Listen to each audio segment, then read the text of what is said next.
Kidney ভালো রাখার সহজ উপায়। কিডনি ভালো রাখার কি কোনো সহজ উপায় রয়েছে? যদি বলা হয় যে সহজ উপায় কি, আসলেই কোনো সহজ উপায় নেই। কিডনি ভালো রাখতে হলে সবসময় ঘরের খাবার খেতে হবে। বাড়তি যেমন অতিরিক্ত পানি পান করা যাবে না, ঠিক তেমনি কম পানিও ইনটেক করা যাবে না।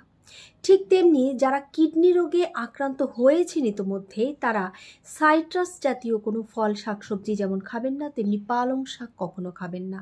আর যা খাবেন লিস্ট করে খাবেন। এই শব্দটার অর্থ হলো আপনারা যে শাকসবজি খাচ্ছেন যাতে প্রচুর পরিমাণে পটাশিয়াম রয়েছে, জানবেন যে শাকসবজিতে পটাশিয়াম রয়েছে। আর অতিরিক্ত পটাশিয়াম বা কিডনি রোগে যখন কেউ আক্রান্ত হচ্ছেন, তখন তার পটাশিয়াম কিন্তু খাওয়া শরীরের জন্য, তার কিডনির জন্য ভালো নয়। তাই যখনই আপনার কিডনি রোগ দেখা দিয়েছে, তখন আপনি সমস্ত শাকসবজিকে এবং ডাল, চাল সব কিছুকে 7-8 ঘন্টা ভালো মতো ভিজিয়ে রাখবেন। তারপর তুলে, তারপর ধুয়ে আবার রান্না করবেন। আর যখন কোনো সবজি রান্না করবেন, তখন 5 মিনিট, প্রথম 5 মিনিট বেশি করে পানি দিয়ে বয়েল করে ফেলে দিয়ে তারপর রান্না করবেন। এতে আপনার কিডনি ক্ষতিগ্রস্ত কম হবে।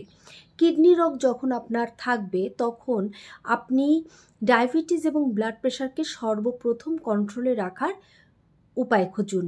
যখনই আপনার ডায়াবেটিস এবং ব্লাড প্রেশার কন্ট্রোলে থাকবে, তখন আপনি অনেকটাই সেফ জোনে থাকবেন। এছাড়া কোনো ধরনের পেইন কিলার খাওয়া, ঘন ঘন কোনো ওষুধ খাওয়া, এগুলো কিন্তু একদম করা যাবে না। এছাড়া যখনই আপনি কিডনি রোগে আক্রান্ত হবেন, আপনার কোনো ধরনের ফুড কালার দেওয়া খাবার বা অতিরিক্ত দুধ জাতীয় খাবার বা যে কোনো খাবার আপনি অতিরিক্ত পরিমাণ খেতে পারবেন না। আপনাকে প্রত্যেকটা খাবার আপনার শরীরের গড়ন উচ্চতা, অর্থাৎ ওজন উচ্চতা অনুযায়ী বুঝে আপনাকে খাবারটা খেতে হবে।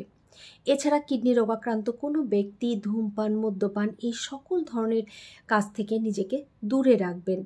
কিডনি রোগাক্রান্ত হয়েছেন মানেই আপনাকে সব সময় আপনাকে বুঝে চলতে হবে যে আমি কি খাচ্ছি, কতটুকু খাচ্ছি এবং কেন খাচ্ছি, আদৌ আমার এই খাবারটা শরীরের দরকার আছে কিনা। অপ্রয়োজনীয় কোনো খাবার আপনারা খাবেন না। এবং যারা ডায়েট মেনটেন করছেন, যেমন আপনি ব্লাড প্রেশারের জন্য যাতে কম থাকে এর জন্য কোনো খাবার নির্ধারিত করেছেন, খেয়াল রাখতে হবে যে ব্লাড প্রেশার বা হার্টের সমস্যা কিন্তু ন্যাচারালি, সেই ক্ষেত্রে কিন্তু আমরা পটাশিয়ামযুক্ত খাবার বেশি খাই যাতে আপনার হার্টটা ভালো থাকে। অন্যদিকে আপনার হার্টকে ভালো রাখতে গেলে, ব্লাড প্রেশারকে কন্ট্রোলে করতে গেলে যেমন পটাশিয়াম দরকার, ঠিক তেমনি সেই পটাশিয়ামই আপনার আবার কিডনির ক্ষতি করছে। তাই আপনি ব্লাড প্রেশার নিয়ন্ত্রণের জন্য কোন খাবারটি খাচ্ছেন, তাতে পটাশিয়াম উচ্চমাত্রায় হলো কিনা সেটা খেয়াল রাখুন। প্রয়োজন বোধে ব্লাড প্রেশারকে নিয়ন্ত্রণের অন্য উপায় খুঁজে বের করুন যাতে উচ্চ পটাশিয়ামযুক্ত খাবার আপনাকে খেতে না হয়। এই ব্যাপারগুলো মেনটেন করা একজন কিডনি রোগাক্রান্ত ব্যক্তির জন্য খুবই দরকার। আশা করি ভিডিওটি আপনার কাজে লাগবে এবং ভিডিওটি আপনি শেয়ার করে অনেক মানুষকে জানার সুযোগ করে দেবেন যে তারা দৈনন্দিন জীবনে কিডনিকে ভালো রাখতে কী করবেন এবং বুঝে করবেন। ধন্যবাদ, ভালো থাকুন।